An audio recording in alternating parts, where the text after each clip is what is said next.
আল্লাহ রাসূল সাল্লাল্লাহু আলাইহি ওয়াসাল্লাম একটা হাদিসের মধ্যে বলেছেন, ইউসিকুল উমামান তাদা আলাইকুম কামা তাদা আল আকালাতু ইলা কাসাতিহা।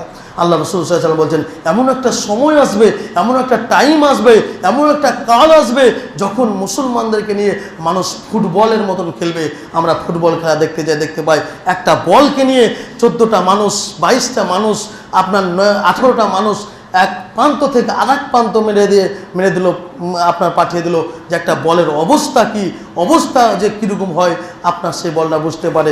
ওইরকম আল্লাহ রাসূল সাল্লাল্লাহু আলাইহি ওয়াসাল্লাম বলছেন, এমন একটা সময় আসবে, এমন একটা কাল আসবে যেই সময়তে আমার উম্মতকে নিয়ে মানুষ চিনিমিনি করবে, আমার উম্মতকে নিয়ে মানুষ লাত মারামারি করবে, তখন মানুষ কিছুই করতে পারবে না।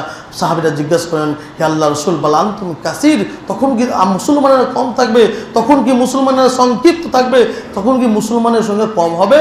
আল্লাহ রাসূল সাল্লাল্লাহু আলাইহি ওয়াসাল্লাম বাল আনতুম কাসীর, না, কম থাকবে না, বরঞ্চ বর্তমান সময়ের চাইতে, নবীদের যুগের চাইতে, সেই জামানাতে, সেই যুগে, সেই কালে অধিকাংশ মানুষ, অনেক মানুষ মুসলমান থাকবে, তারপরেও তারা মার খাবে, অত্যাচারিত হবে, তাদের উপরে জুলুম করবে। কেন? আল্লাহ রাসূল সাল্লাল্লাহু আলাইহি ওয়াসাল্লাম দুইটা রোগ বলে গেছেন। এক নম্বর হচ্ছে হুব্বুদ দুনিয়া ওয়া কারাহিয়াতুল মাউত। তারা কি করবে?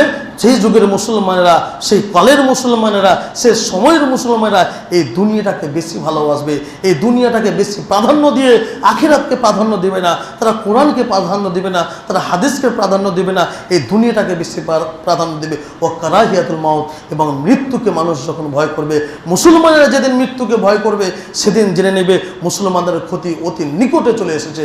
প্রিয় ইসলাম দরদি ভাতৃবৃন্দ, আজকে আমাদের সমাজের মানুষ মৃত্যুকে ভয় করে, মৃত্যুকে অত্যন্ত ভয় করে। আজকে যে মানুষ, অসহায় মানুষ,